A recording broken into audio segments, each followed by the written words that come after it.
텐데요. 제가 아는 한 교회가 올해 2021년 표어가 성숙한 교회, 성숙한 성도더라고요. 그리고 오늘 이 본문이 딱 이 내용입니다. 교회가 성숙하고 또 성도가 성숙하기를 바라는 사도 바울의 심령이 결국은 하나님 아버지의 마음이죠. 그리고 우리를 향한, 여러분과 저를 향한 마음인 줄 믿습니다. 이 말씀으로 우리가 성숙한 교회, 성숙한 성도로 세워지고 또 빚어지는 일에 함께 아름답게 헌신하고 세워지기를 주님의 이름으로 축복합니다.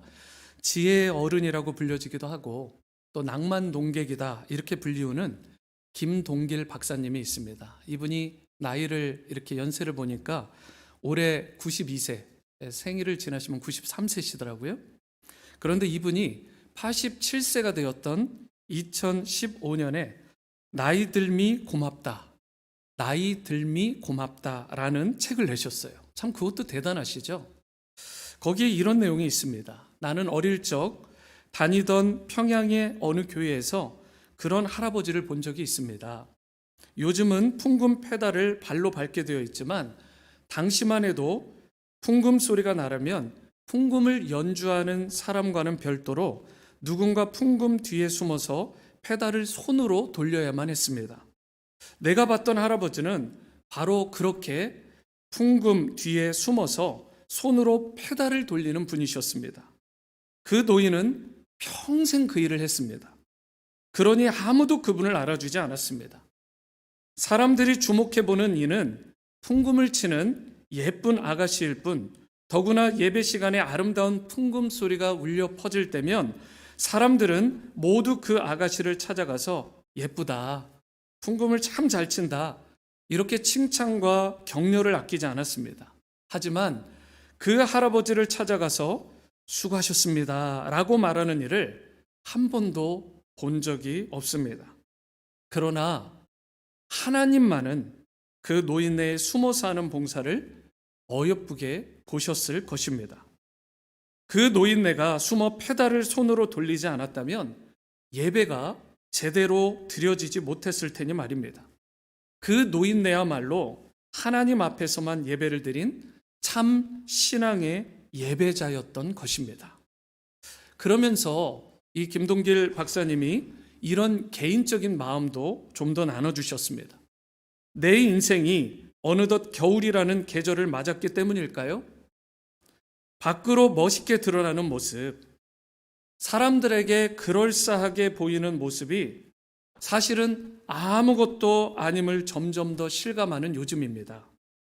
겉으로 대단해 보이는 일이 사실은 대단치 않다는 이 진실 앞에서 내게 남은 시간만큼은 그 옛날 풍금 페달을 돌렸던 소박한 노인네처럼 하나님 앞에 그렇게 살다가는 인생이고 싶습니다. 여러분, 무엇이 느껴지세요? 저는 이 글을 읽는데 이 내용을 접하면서 그런 생각이 들었습니다. 참 성숙하시다.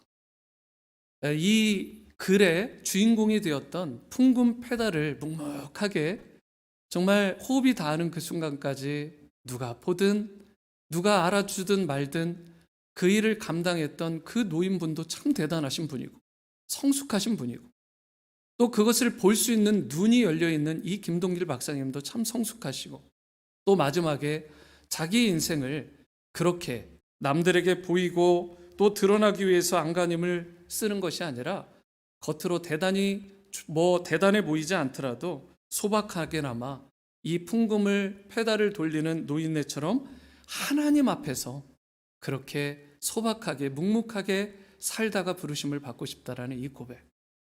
저는 이것이야말로 성숙한 우리 크리스찬들의 모습이라고 생각을 합니다.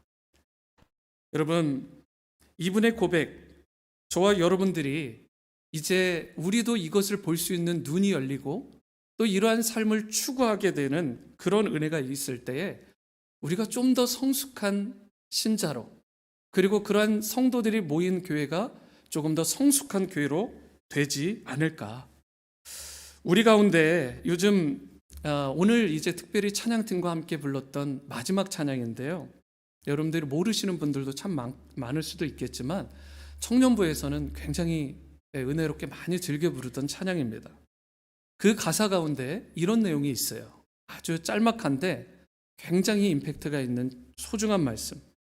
예수님이 이 땅에 오신 이유, 죽어야 살게 되고 져야만 승리하는 놀랍고 영원한 신비.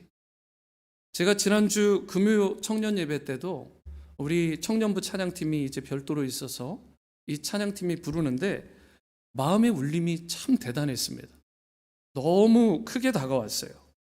이기려 하면 지지만 도리어 지려 하고 또 결국은 도리어 지려 하면 승리하게 되는, 그리고 살려고 하면 죽지만 도리어 죽으려 하면 살게 되는, 이것이 바로 예수님께서 여러분과 저에게 보여주신 십자가의 정신이고 우리가 마땅히 따라야 될 성숙한 신자로서의 모습인 것입니다. 신앙은 패러독스, 역설입니다. 세상의 방식으로 살아가는 것이 아니라 주님께서, 예수님께서 보여주신 그 방식대로 그분의 발자취를 따라가는 것. 그래서 저와 여러분들이 이런 내용을 부르면 마음에 울림이 있고 나도 그렇게 살아야지, 그러한 헌신과 결단을 하게끔 되는 것입니다. 여러분과 저는 예수님을 주님으로 따르는 제자들입니다. 그렇지만 그분 앞에 서기엔 여전히 미숙하고 여전히 갖추어지지 않은 불완전한 모습이 있는 자라는 고백, 이것이 솔직한 여러분과 저희 고백 아닌가요? 그래서 말하는 것도 때로는 서툴기도 하고 관계성도 부족하기도 하고 여전히 때로는 다투고 깨어지는 삶을 사는 것이 연약한 우리의 모습인 것입니다. 그렇다고 해서 우리가 이러한 미숙한 모습, 성숙하지 못한 모습을 그대로 인정만 하고 성장과 성숙을 이루어 가지 않는다면 그것은 또 바람직한 크리스찬의 모습일까? 성경은 결코 그렇지 않다, 이렇게 말씀을 합니다. 여러분, 예수님께서는 저와 여러분들을 향한 크고 놀라운 계획을 가지고 계세요. 내가 생각하는 훨씬 그 이상으로 여러분과 저, 나를 향한 기대와 소망을 가지고 계십니다. 그러므로 우리는 예수 그리스도 안에서 내가 할 수 있는 것, 내가 할 수 있는 최선의 노력으로 건강한 교회 공동체, 건강한 성도가 되는 일에 우리 모두가 함께 헌신하고 세워져야 될 줄 믿습니다. 에베소서 4장 13절 14절에서 그래서 이와 같이 말씀하는 것입니다. 우리가 다 하나님의 아들을 믿는 것과 아는 일에 하나가 되어 온전한 사람을 이루어 그리스도의 장성한 분량이 충만한 데까지 이르르니 이는 우리가 이제부터 어린 아이가 되지 아니하여 사람의 속임수와 간사한 유혹에 빠져 온갖 교훈의 풍조에 밀려 요동하지 않게 하려 하심이라. 여러분, 우리 크리스찬의 목표가 무엇이 되어야 될까? 그것은 오늘 에베소서에서 분명하게 말씀합니다. 그리스도의 장성한 분량이 충만한 데까지 이르는 것. 이 정도 선에서 머무르는 것이 아니라 바로 주님께서 기뻐하시고 원하시는 온전한 크리스찬의 모습, 온전한 교회와 성도의 모습을 이루는 것. 여러분, 그러할 때 우리의 삶이 하나님께 영광이 되는 것이고 하나님의 기쁨이 되는 것이고 남길 열매들도 최상의 열매가 될 수 있게 되는 것입니다. 그렇다면 우리가 어떻게 조금 미성숙한 이러한 삶들 이제는 좀 내려놓고 하나님께서 기뻐하실 참된 성숙을 향해 앞을 향해 나갈 수 있을까? 오늘 말씀을 통해 하나님이 기뻐하시는 그런 성숙한 교회, 성숙한 성도의 특징을 살펴보면서 참된 성장과 성숙을 이루는 일에 우리가 좀 더 헌신하고 또 그렇게 아름다운 공동체와 성도로 세워지는 은혜가 있게 되기를 주님으로 축원합니다. 첫 번째는 우리가 성숙한 교회, 성숙한 성도, 이러한 사람이 되는 이런 특징은 무엇이 있냐면 단단한 음식을 먹으며 살아간다라고 말씀하고 있어요. 단단한 음식을 먹으며 살아갈 수 있는 그런 성도의 모습을 가졌다. 먼저 2절 말씀을 보시기 바랍니다. 내가 너희를 젖으로 먹이고 밥으로 아니하였노니 이는 너희가 감당하지 못하였음이거니와 지금도 못하리라. 여기에 두 가지 음식이 나오는데요. 젖이라는 음식과 또 밥이라는 음식이 나옵니다. 그런데 젖이라는 단어는 영어 성경에 보시면 밀크라고 되어 있어요. 우유입니다. 쉽게 말하면 우유. 이것은 어떤 특징이 있죠? 먹기 쉽고요. 잘 넘어갑니다. 아주 우리가 언제든지 쉽게 먹을 수 있죠? 그에 비해서 밥은 어떻습니까? 이 밥이라는 단어가 참 재밌는데요. 영어 성경에 보면 solid food라고 되어 있어요. 단단한 음식입니다. 이게 그냥 우리 한국 사람들에게 좀 더 와닿게 하려고 밥으로 번역을 한 건데 사실은 밥이라기보다는 이게 헬라어로 브로마라는 단어예요. 브로마. 이 브로마는 영어로 하면 meat. 뭐죠? meat. 고기입니다. 그러니까 오늘 젖과 밥으로 번역된 이 말을 조금 더 원어에 충실하게 직역을 한다면 우유와 고기입니다. 우유와 단단한 고기. 스테이크라든가 여러분들 아주 이렇게 좋은 고기인데도 불구하고 단단하잖아요. 고기가 우유에 비하면 얼마나 씹기가 어렵습니까? 특별히 치아를 교정하거나 그리고 치료를 하거나 임플란트나 그거 하기 전후에 그걸 겪어보신 분들은 아실 거예요. 이게 얼마나 힘든 일인지. 고기를 씹는다라는 게 쉽지 않습니다. 단단한 음식이에요. 우유나 죽에 비해서 훨씬 더 어렵죠. 그런데 지금 이와 같이 젖과 밥, 다른 말로 하면 우유와 고기가 언급된 상태에서 고린도 교회 성도들을 향해서 사도 바울이 뭐라고 얘기하고 있죠? 너희는 단단한 음식이 아니라 우유를 먹는 수준의 신앙이다라고 그렇게 진단하고 있습니다. 그런데 이 고린도 성도들은 어떤 생각을 하고 있었냐면 우리가 영적으로 굉장히 신령하다. 은사들도 많이 받았고요. 영계 세계도 보고 놀라운 일들이 일어나요. 방언, 통변, 거기다 병 고치는 은사, 많은 역사들이 우리가 사실 몇 번 경험할까 말까 한 것들을 이 사람들은 많이 일어났습니다. 그래서 자신들이 굉장히 신령한 수준이라고 영적으로 굉장한 수준에 있는 사람들이라고 생각했는데 사도 바울의 진단은 좀 달랐어요. 너희는 단단한 음식을 먹을 수 있는 수준이 아니다. 겨우 우유를 먹는 수준에 여전히 머물러 있다라고 이야기를 한 것입니다. 마음이 아팠을 거예요. 얼마나 상처가 됐겠어요. 하지만 사도 바울도 이 말을 하면서 사랑의 권면으로 저들에게 반드시 정확한 진단으로 고린도 성도들을 향해 그들을 향한 애달픈 마음으로 이야기를 하는 것입니다. 너희들이 단단한 음식을 좀 먹었으면 좋겠다. 우유에 머무르지 말고 단단한 음식.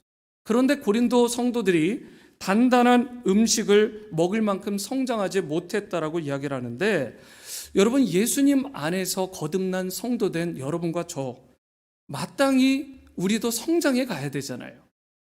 처음에는 우유를 먹는 수준일 수 있어요. 그렇지만 계속해서 그 우유를 먹는 수준에 머물러서는 안 된다라는 것입니다.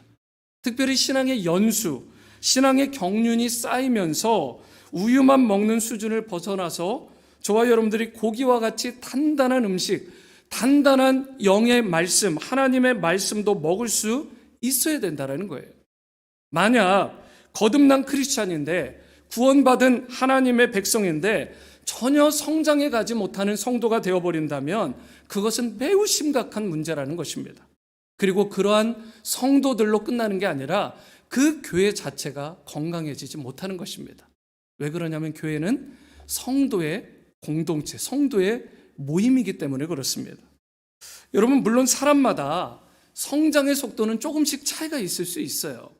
신앙이 성숙하는 게 다 속도 차이가 있죠. 하지만 여전히 세월이 흘러도 어린아이와 같은 수준이라면 그것은 심각한 수준이라는 것입니다. 여러분 이런 말씀 들어보셨나요? 변화되지 않으면 변질된다. 변화되지 않으면 변질됩니다. 제가 봄 기운이 너무 좋아서 지난 겨울에는 사실 참 부끄럽지만 운동을 거의 못했습니다. 근데 이제 날이 풀려가지고 일주일에 그래봐야 한 번 정도, 많으면 2번 돌까? 근데 이제 여기 앞을 도는데요. 겨울에 눈이 녹으면서 처음 그 찰나에 햇빛이 강하게 들었는데 저쪽 개울가를 보니까 오리들이 있더라고요. 오리들이 한 4-5마리가 물에 떠 있어요. 눈이 녹은 물이 상당한 때 했던 것 같아요. 물이 막 흐르는데 물 양도 굉장하더라고요. 마음이 참 시원해지고, 그리고 물속을 보니까 너무 깨끗하고 투명한 거예요. 왜 그렇죠? 흘러가니까. 고여 있을 때는요, 여러분 물이 없을 때 보면 웅덩이처럼 고여 있으면 썩습니다. 변질돼요. 탁해요. 어디 갖다가 쓰지 못합니다.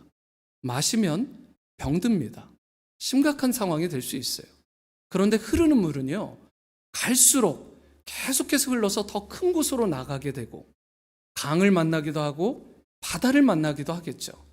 여러분, 거기뿐만 아니라 많은 생명들이 깨끗한 물에는 살아나기 시작하고, 그렇게 오리들이요, 물속으로 들어갔다 나왔다 막 자기네들끼리 신나게 노는 거예요. 야, 참 너무 좋다, 너무 좋다. 여러분, 변질되지 않으면, 변화되지 않으면 변질이 됩니다. 하지만 반대로 변화가 되게 되면 결코 변질되지 않아요. 그러므로 저와 여러분들은 계속해서 흘러가는 인생들, 변질되지 않기 위해서 변화를 계속해서 성숙을 이루어가는 그런 아름다운 성도의 모습을 살아가야 되는 것입니다.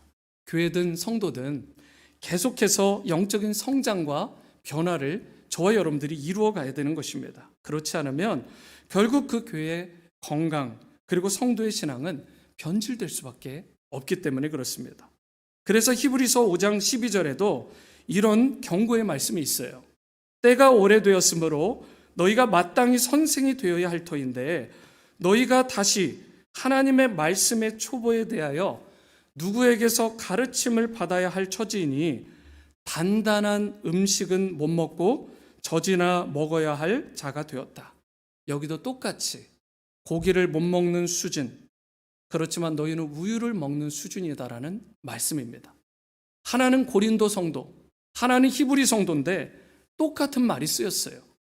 히브리서는 여러분 아시는 것처럼 유대인 크리스찬들에게 보낸 서신서입니다. 처음에 복음이 그들에게 전해졌을 때 많은 유대인들이 예수 그리스도의 십자가 복음을 잘 받아들였어요. 그런데 10년이 흘렀어요. 20년이 흘렀습니다. 히브리서가 기록될 당시에는 3, 40년이 흘렀어요. 그때에 로마의 핍박이 점점 심해지더니 최고조에 임했습니다. 심각한 박해와 핍박이 있었을 때 그때부터가 문제였어요. 한두 명 배교를 하기 시작하는 거예요. 믿음을 버리고 더 문제는 예전의 유대교로 개종을 해버리는 거예요. 유대교로 들어가면 덜 핍박받으니까, 환난 가운데 덜 어려우니까 크리스찬의 신앙을 버리고 유대교로 개종을 하는 것입니다. 히브리서 기자가 마음이 너무 아픈 거예요. 돌아서는 그들을 향해서 마음이 찢어지는 것입니다.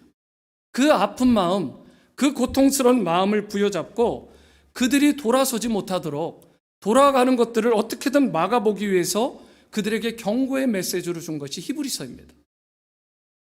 여러분, 그런데 왜 그들이 처음에는 예수님을 잘 믿다가 이처럼 나중에 믿음이 변질되고 결국은 저버리는 일까지, 배교하는 일까지 생겼을까? 그것은 그들이 평상시에 지난 10년, 20년, 30년 동안 단단한 음식을 먹지 못했기 때문에 그래요. 단단한 음식을 먹었다면 처음에는 쉽지 않았겠지만 우유를 먹는 일, 즉 귀에 듣기 좋고 그저 달콤한 말씀만 섭취하는 것이 아니라 정말 하나님의 단단한 음식이라도 그 진리의 말씀을 나에게 주시는 진정한 하나님이 선포해 주시고 변화를 원하시는 그 뼈가 있고 그 살이 있는 하나님의 말씀을 잘 받아서 지난 10년, 20년, 30년 성숙하게 성장해 갔다면 이런 로마의 핍박과 환란이 있을 때 히브리 성도들이 흔들리지 않았을 거라는 것입니다. 여러분, 디모데후서 3장 16, 17절에 성경에 대해서 뭐라고 말씀하십니까? 모든 성경은 하나님의 감동으로 된 것으로 교훈과 책망과 바르게 함과 의로 교육하기에 유익하다, 이렇게 말씀하고 있습니다. 이것은 하나님의 사람으로 온전하게, 이게 무슨 말이에요? 성숙한 성도가 되게 하려고, 그리하여 모든 선한 일을 행할 수 있는 하나님 나라를 위해서 귀하게 쓰임받을 수 있는 일꾼이 되게끔 하려고 하는 것이다. 여러분, 이게 단단한 음식이에요. 하나님의 말씀에는 교훈이 있습니다. 하나님의 말씀에는 책망이 있고요. 하나님의 살았고 운동력이 있는 말씀에는 우리를 바르게 잡아주고 또 우리에게 의로 교육해주는 그런 결과, 그런 열매들이 있다라는 것입니다. 성경에 이러한 기능이 있다라는 사실, 이러한 말씀은 여러분 사실 단단한 음식에 속하는 거죠. 우유가 아닙니다. 사실 이 시대요, 어느 시대보다 책망의 말씀, 나를 바로잡아주는 그런 말씀들을 싫어하는 시대입니다. 그런데 성경은 분명하게 말씀해요. 하나님의 감동으로 된 성경, 살았고 운동력 있는 성령의 감동으로 된 하나님의 말씀에는 책망의 기능이 있다. 의로 교육하는 기능이 있다. 우리를 굽었던 우리를 바로잡아주는 그런 기능이 있다. 그리고 그 책망의 말씀을 성령을 통해서 듣게 될 때에 그 말씀에 순복할 때에 비로소 회개의 역사가 일어나고 변화가 일어나고 진정한 차원의 치유가 일어나고 참된 영적인 성숙을 이루게 된다는 사실입니다. 여러분, 오늘 우리에게 달콤한 말, 번영의 말, 축복의 말씀도 어느 정도는 필요합니다. 반드시 필요하죠. 하지만 동시에 강력한 복음의 메시지, 십자가를 지고 나를 쫓아라, 이런 말씀도 들어야 되는 것이죠. 그런데 여러분, 성경에서 듣는다라는 것은 무슨 뜻이죠? 너희들이 이 말씀을 들어야 할지라 라는 말은 순종해야 할지라, 이런 뜻이에요. 하나님의 말씀을 듣는다라는 것, 오늘 이 말씀 우리에게 바로잡아주고 우리가 건강하게 설 수 있도록 말씀하는 이러한 것들, 십자가를 지고 나를 쫓아라는 말씀은 그 말씀을 들을 뿐만 아니라 순종하는 데까지 나가라는 거예요. 하나님을 위해 헌신할 줄 알고 주님의 몸된 교회를 위해 희생과 포기할 줄 알고 하나님의 나라를 위해 그 찬양의 가사처럼 말씀처럼 가난과 고난에 처할 줄도 알아 자신을 버릴 수 있어야 한다라는 이 말씀도 우리가 듣고 순종할 수 있어야 된다는 것입니다. 이 수준이 어떤 수준이라고요? 단단한 음식을 먹을 수 있는 수준이라는 것입니다. 여러분, 그때에 어떤 일이 일어날까요? 우리가 이런 딱딱해 보이는 말씀이지만 그 말씀, 여러분, 장녀는 성인이 되면 고기를 먹어야 됩니다. 고기를 먹어야 힘도 생기고 머슬도 생기고 그리고 우리가 살아가는데 에너지가 생기죠. 우유만 먹어서 되겠습니까? 잘못하면 영양실조 걸리죠. 여러분, 이런 딱딱한 음식과 같은 말씀을 통해서 우리가 오히려 힘을 얻게 되는 것입니다. 성장이 일어나게 되는 거고 영육간에 강건하게 되어서 예수 그리스도의 비로소 영적인 군사로 그때 서게 되는 것입니다. 그래서 디모데후서 2장 3, 4절 말씀인데요, 예전에 저희가 즐겨 읽던 이 개역 한글이라는 버전이 있죠. 옛 성경이라고 불려지는 이 개역 한글판에 이 구절을 이렇게 말씀해요. 제가 읽어드립니다. 내가 그리스도 예수의 좋은 군사로 나와 함께 고난을 받을지니 군사로 다니는 자는 자기 생활에 얽매이는 자가 하나도 없나니 이는 군사로 모집한 자 바로 예수 그리스도를 기쁘시게 하려 함이라. 제가 대학교 때 이 말씀을 듣고 주님 앞에 자복하고 헌신했던 말씀입니다. 훈련으로 되는 제자라는 책에 이 말씀이 그대로 나옵니다. 저와 여러분들을 군사로 부르셨어요. 군인으로 부르셨습니다. 휴양지의 관광객이 아니라 군대로 부르셨다고요. 에스겔의 환상도 뼈가 맞춰지고 살이 입혀지고 생기가 들어가는데 군대가 되었다라고 말씀해요. 주님의 몸된 교회는 군대가 되어야 됩니다. 주님의 몸된 성도들은 이와 같이 오늘 디모데 말씀과 같이 군사로 서야 되는 것입니다. 주님을 기쁘시게 하는 삶은 어린아이와 같이 우유만 먹는 수준의 영적 아기의 삶이 아니라 바로 이와 같이 단단한 음식을 먹고 영적인 군사로 강한 군대로 서는 거예요. 여러분, 그런 교회를 하나님께서 마음껏 쓰실 수 있지 않으시겠습니까? 그런 성도를 하나님께서 마음대로 쓸 수 있지 않으시겠어요? 자기 생활에 얽매이는 자가 하나도 없다. 주님께서 부르시면 콜하면 가는 것입니다. 쓰임 받는 거예요. 다 내려놓고도 쓰임 받을 수 있어야 되는 것입니다. 여러분, 그것이 바로 단단한 음식을 먹는 사람의 삶의 자세라는 거예요. 비록 삼키기 어렵지만 이 말씀이 귀로는 듣고 마음으로 받아들이기 어려운, 씹기에 먹기에 어려운 말씀일 수 있지만, 심지어 먹고 싶지 않은 말씀일 수도 있지만, 여러분, 예수님께서 저와 여러분들에게 말씀하시잖아요. 단단한 음식을 먹고 감사함으로 취하고 영이 자라고 강건하게 되어라. 그리고 영적 군사로 서서 어떤 고난과 역경 가운데서도 승리하는 성숙한 성도가 되어라. 이것이 바로 사도 바울을 통한 바로 애달픈 우리 주님의 심정인 것입니다.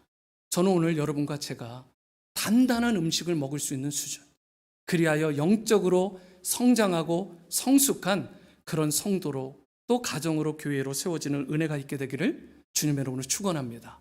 두 번째는 성숙한 교회, 성숙한 성도는 영에 속한 사람으로 살아가더라는 것입니다.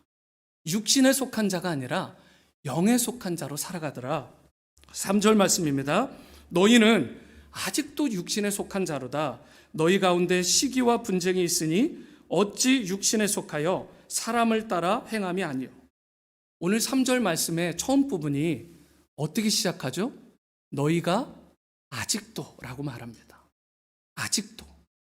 사도 바울의 이 심정이 느껴지시나요? 아직도. 여러분, 사실 사도 바울은 이 고린도 교회를 5년 전에 왔다가 세우고 지금 5년 만에 이 소식을 전하고 있는 거예요. 그런데 그 사이에 돌아봤는데 여전히 우유만 먹고 있더라는 거예요. 단단한 음식을 먹지 못하고 여전히 영에 속하지 않고 육에 속한 삶을 살아가더라는 것입니다. 너희는 왜 아직도 영에 속하지 않고 육신에 속한 자로 살아가느냐? 이것을 사도 바울이 정말 주님의 심정으로 그들에게 이제는 돌아서라고, 이제는 영에 속한 사람으로 변화되라고, 성숙한 신자가 되라고 권면하고 있는 거예요. 사실 바울은 이 당시에 있고서 5년이 지나는 순간순간에 고린도 성도들이 성숙했을 것을 많이 기대했어요. 그런데 육에 속한 자로 남았다라는 것을 보았을 때, 왜 육에 속한, 너희가 영에 속한 자가 아니고 육에 속한 자냐라고 하는 근거로 고린도 성도들 간에 시기와 그리고 분쟁이 있다라고 지적하고 있어요. 시기와 분쟁이라는 것은 그리스도인의 영적 공동체는 교회와 성도에 어울리지 않는 것인데, 왜 너희들이 여전히 시기하고 세상 사람들처럼 분쟁하고 행동하냐는 것입니다. 여기서 시기라는 말은 헬라어로 젤로스라는 단어예요. 젤로스라는 단어가 두 가지 영어로 번역이 되는데, 하나는 zeal, G-E-A-L, 열정, 열심이라는 단어로 번역이 될 수 있고요. 또 다른 번역이 jealous입니다. 질투와 시기로 번역될 수 있는 단어예요. 그런데 오늘은 문맥상 후자를 선택을 한 거죠. 여러분, zeal, 열심이나 열정은 좋은 것입니다. 저와 여러분들에게 열정이나 열심이 필요해요. 이사야 9장에서 뭐라고 말씀하냐면, 만군의 여호와의 열심, zeal, 그 열정이 이것을 이루시리라 라고 말씀합니다. 하나님께서 저와 여러분들을 향해, 인류를 향해, 이 땅을 향해 열정이 있으세요. 열심이 있으십니다. 그래서 하나님의 사람들에게는 마땅히 zeal, 열심이 있어야 되는 것입니다. 그래야 그로 말미암아 원동력도 생기고 이 열정이 있어야 맺게 되는 열매도 있게 되는 것이죠. 그런데 똑같은 단어인데 이 젤로스라는 단어가 만약에 왜곡되고 변질이 되면 어떻게 되느냐? 이게 열정이 왜곡되어서 질투와 시기가 된다라고 말하는 것입니다. 질투나 시기는 관계성을 아름답게 세우는 요소가 아니라 이것은 오히려 관계를 파괴하는 독소에 해당하는 것입니다. 이것은 어떻게 해야 된다고요? 마땅히 버려야 된다고요. 우리의 삶 가운데서. 여러분, 그리고 3절에 나오는 또 하나의 문제가 이 시기심, 젤러시와 함께 분쟁이라는 단어입니다. 이것은 다툼이에요. 그것도 악의적인 언어를 가지고 공격하는 것. 우리가 대인관계에서, 특별히 가정에서 이런 것을 많이 볼 수 있습니다. 부부간의 관계인데 가장 친밀하고 가장 서로를 세워줘야 되는 부부관계인데 사실 가장 상처를 많이 주는 관계가 되고 있다는 사실. 여러분, 이게 아이러니하면서 이게 너무 안타까운 것 아닌가요? 악의적인 말을 가지고요, 부부 사이 가운데 막 가슴을 후벼 파는 거예요. 함부로 배우자를 공격하게 되고 함부로 그들에게 말을 뱉는 것입니다. 그것도 생각하지 않고 습관적으로도 내뱉지만 아예 악의적으로 내뱉는 것입니다. 그러면 아내가, 남편이 또는 자녀들이 상처를 크게 받는 것입니다. 그렇게 되면 마음이 병들게 되고 결국은 보이지 않는 그런 분열과 깨어짐의 벽들이 생기는 거예요. 그래서 안타까운 부부관계들을 많이 보게 되잖아요. 여러분, 그런데 오늘 본문 3절에서 소개되고 있는 이러한 시기심이나 이런 분열은 왜 생기는 거죠? 근본적으로 인생의 주인, 내 삶의 주인이 바로 나다. 내가 내 삶의 주인이지, 내 마음의 주인이 나지 뭐 라고 생각하고 살아가는 거. 여러분, 즉 내가 살아있게 되면, 내가 죽어야 사는데 내가 여전히 살아있게 되면 다른 사람이 잘 되는 것을 볼 수 없습니다. 질투하고 시기하게 되어 있어요. 내가 살아있으면 다른 사람들의 의견을 받아들이고 수용하는 능력이 자연스럽게 떨어지게 되어 있습니다. 결국 이러한 미숙함으로 인해서 관계에 어려움과 아픔을 겪게 되는 것입니다. 중요한 것은 어떻게 이러한 건강하지 못한 요소들을 우리가 제거해내고 참된 성숙을 이루는, 그래서 하나님이 기뻐하시는 성숙한 삶으로 나아갈 수 있느냐가 중요한 거잖아요. 우리가 열심히 노력하면 그게 될까요? 여러분, 우리가 의지를 가지고 막 애쓰고 힘을 쓰며 몸부림을 치면 이것들이 제거되고 자연스럽게 내가 성숙해질까요? 성경은 그렇게 진단하지 않습니다. 저와 여러분들의 마음의 왕좌, 마음의 좌소에 우리가 내려가고 그 왕좌에 바로 진정한 왕이 되시는 예수 그리스도를 모셔야 되는 것입니다. 그분을 내 왕으로, 내 주인으로 모셔드리지 않으면 결국은 내가 인생의 주인이 되어서 결국은 인간적인 육신의 소욕을 따라 살아가는 삶이 되고 그런 잘못된 열매를 맺게 되더라는 것입니다. 여러분, 만약에 저와 여러분들이 이렇게 예수님을 내 주인으로 모시게 되면 성령께서 내주하시고 역사하시게 되면서 어떻게 될 것 같으세요? 내가 누군가를 시기했던 마음이 변화돼서 오히려 그를 세워주게 됩니다. 단점이 장점을 보는 눈으로 바뀌게 되고, 내가 누군가를 용납하지 못하고 용서하지 못했는데 그를 용납하게 되고 용서하게 되고, 분쟁하던 그런 마음이 평화와 화평으로 변화되는 놀라운 축복이 일어나게 되는 것입니다. 여러분, 이러한 사람이 성숙한 사람이 아닐까요? 그리고 사도 바울이 원하는, 그리고 주님께서 궁극적으로 원하시는 삶의 모습이 바로 이런 육체적인 소욕을 벗고 영에 속한 사람답게 진정 신령하게 살아가는 모습이라는 것입니다. 그러므로 오늘 이 주일에 저와 여러분들이 반드시 점검해야 될 것은 내 마음의 주인이 과연 누구일까? 내 마음의 주인이 예수 그리스도가 되어 계신가? 이 부분을 잘 점검하고 내 마음에 참된 주인으로 예수님을 모실 수 있는 은혜와 축복이 있게 되기를 축원합니다. 내 옛자아는 십자가의 못을 받고 더 이상 육체의 소욕이 아니라 성령의 소욕, 성령의 인도하심을 따라 살아가는 성도가 되어서 우리 성도님들 가는 곳곳마다, 우리 교회가 펼쳐나가는 곳곳마다 시기와 분쟁은 그치고 쓴뿌리는 사라지고 용납할 수 없는 사람 용납이 되고 용서하기 어려운 사람은 용서가 되고, 그리하여 갈라디아서 5장에 나와 있는 성령의 9가지 그 열매가 주렁주렁 풍성하게 맺히게 되기를 주님의 이름으로 축원합니다. 세 번째이자 마지막 성숙한 교회, 성숙한 성도는요, 모든 영광을 하나님께 올려드립니다. 저를 따라해 보시죠. 모든 영광을 하나님께.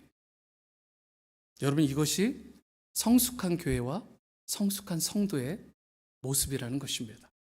4절에서 5절 말씀입니다. 어떤 이는 말하되 나는 바울에게라 하고 다른 이는 나는 아볼로에게라 하니 너희가 육의 사람이 아니리요. 그런즉 아볼로는 무엇이며 바울은 무엇이냐? 그들은 주께서 각각 주신 대로 너희로 하여금 믿게 한 사역자들일 뿐이다. 사역자들이라 라는 말이 사실은 원어적으로 보면 사역자들일 뿐이야. 우리는 그저 일하는 워커들이야. 사도 바울이 고린도 교회를 개척한 개척자입니다. 대단한 분이죠. 그리고 아볼로는 누구입니까? 후임자입니다. 고린도 교회를 말씀으로 잘 양육한 거예요.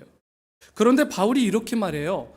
나 바울이건 그리고 지금 후임인 아볼로건 그들 모두, 우리 모두 주님께서 각자에게 주신 대로 너희 고린도 성도들로 하여금 믿게 한, 예수님을 믿고 영접하게 한, 그리고 예수님을 따르게 하는 사역자들에 불과하다, 이렇게 말을 합니다. 여러분, 여기서 사역자라고 했는데 다른 많은 성경 버전에서 뭐라고 번역을 했냐? 이걸 종이라고 번역을 했습니다. 우리는 종일 뿐이야, 종. 그래서 유진 피터슨의 메시지 성경으로 이 부분을 보시면 제가 읽어드릴게요. 여러분은 도대체 바울이 누구라고 생각합니까? 여러분은 아볼로가 누구라고 생각합니까? 우리 두 사람은 모두 종에 불과합니다. 여러분을 섬겨 우리 주인이신 예수님께, 하나님께 여러분의 삶을 맡기는 법을 배우게 한 종일 따름입니다. 우리는 종입니다. 여러분, 굉장히 아름다운 말씀 아닙니까? 이런 말씀 들으면 마음이 떨리지 않으세요? 참 좋다. 우리는 종. 여러분, 하나님이 일하시는 것이고요.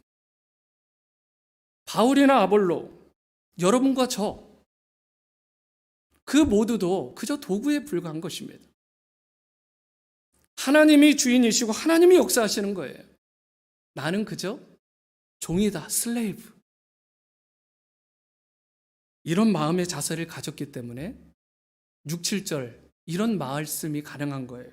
나는 심었고 아볼로는 물을 주었으되 오직 하나님께서 자라나게 하셨나니 그런즉 심는 이나 물 주는 이는 아무것도 아니로되 오직 자라게 하시는 이는 하나님뿐이니라 라고 말씀합니다. 이게 여러분 그 대단한 사도 바울, 온 세상을 복음으로 치유하고 변화시킨 하나님의 나라에서 가장 위대하게 쓰임받았던 바로 사도 중의 사도되었던 사도 바울의 고백이에요. 하물며 우리는 어떻게 해야 되겠습니까? 바울도 아볼로도 아무것도 아니다. 실제로 변화가 일어나게 하고 영적인 성장과 성숙을 일어나게 하는, 바로 그들을 부흥케 하고 교회를 부흥케 하고 우리의 영혼을 회복시켜 주시는 그 궁극적인 분은, 그리고 우리를 구원하신 그분은 오직 한 분, 바로 예수 그리스도 뿐이시다. 여러분과 제가 이런 인식이 있어야 됩니다. 반드시 이런 인식이 있어야 됩니다. 하나님 앞에 바르게 그래야 쓰임받을 수 있는 거예요. 이 인식이 확실해야 비로소 건강한 일꾼이 될 수 있는 것이고, 맺게 되는 열매도 비로소 성숙한 열매를 맺게 되는 것입니다. 여러분과 제가 하는 모든 사역, 모든 인생의 성공, 그리고 지금 우리가 호흡하고 여기에 앉아서 예배 드리는 모든 일들까지도 사실은 하나님이 하시는 것입니다.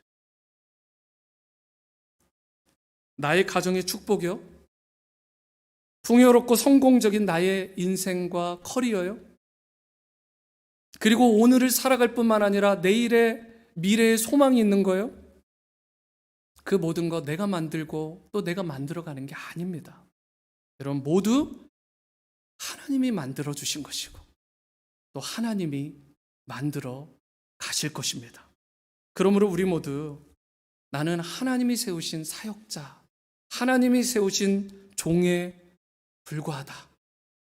이런 겸손한 마음 자세를 여러분과 저 모두가 가질 수 있게 되기를 바라고, 또 우리 자녀들에게도 이런 단단한 음식을 먹을 수 있는 성숙한 크리스찬 청년들로, 자녀들로 세워줄 수 있도록 그들을 잘 가이드해야 될 줄 믿습니다. 주님 앞에서, 사람들 앞에서 성숙하게 섬기고, 또 서두에 말씀드렸듯이 이름도 빛도 없이 정말 낮아져서 봉사하는 여러분과 저가 될 수 있게 되기를 바랍니다. 말씀을 맺습니다.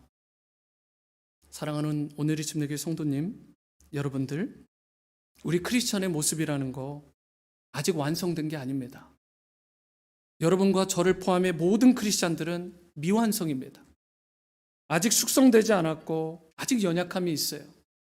그러다 보니까 아직도 버리지 못한 옛 자아가 있고, 그리고 아직도 이 고린도 교회 성도들처럼 여전히 성령의 소욕이 아니라 육체의 소욕을 따라 살아가는 모습이 있습니다. 그러다 보니까 때때로 나 같은 자가 과연 예수님을 믿는 것이 가당키는 하나, 내가 예수 믿는 자가 과연 맞나, 이런 자괴감도 들고 상처도 있고 또 막 주저앉고 싶은 마음도 있을 수 있습니다. 자책감이 들 수 있어요. 하지만 여러분, 저와 여러분들 결코 그로 인해서 그런 마음이 들 때 그걸 다 물리치시고 결코 쓰러지거나 무너지지 마시길 바랍니다. 비록 나의 모습이 좀 미숙하고 연약하고 실수투성이일지 몰라도 성령께서 도와주시기만 하면, 성령께서 나를 불쌍히 여겨주시고 나를 만져주시고 내 곁에서 계속 인도해 주시기만 하면 저와 여러분들 결코 지치지 않고 포기하지 않고 하나님이 저와 여러분들을 향해 준비하신 더 크고 놀라운 그러한 차원의 성장과 성숙을 이루며 나도 살고 다른 사람들도 생명을 살아나게 하는 일에 놀랍게 쓰임받게 될 줄 믿습니다. 여러분과 저의 평생의 목표가 무엇이 되어야 될까요? 다시 한번 묻습니다. 여러분과 저의 평생의 목표 무엇이 되어야 될까요? 그것은 사실 예수님을 닮는 것입니다. 예수님을 닮는 것이 우리 일평생 평생의 목표가 되어야 되는 거 아닌가요? 오늘 이 시간부터 그러므로 내 꿈, 내 욕심, 막 내가 뭔가를 하려고 하는 것들, 심지어 내 실력과 능력마저 좀 내려놓을 수 있게 되기를 바랍니다. 그래서 내 꿈이 아니라 내 욕심이나 내 디자이어, 그리고 나의 능력이 아니라 이제부터 하나님의 그 위대하신 꿈, 하나님 나라의 꿈이 나의 꿈과 나의 비전이 되고, 예수님의 그 고매하신 성품이 나의 인격이 되어지고, 성령님의 그 놀라운 권능이 비로소 나의 능력의 근원이 되는 놀라운 역사가 있게 되기를 바랍니다. 그리하여 진정 주님이 원하시고 기뻐하시는 성령의 사람, 성숙한 성도, 또 성숙한 성도가 모인 우리 아름다운 온누리 공동체, 성숙한 공동체 될 수 있게 되기를 주님의 이름으로 축원합니다. 우리 찬양을 하실 텐데요, 방금 전 마지막 말씀의 내용으로 만들어진 귀한 찬양입니다.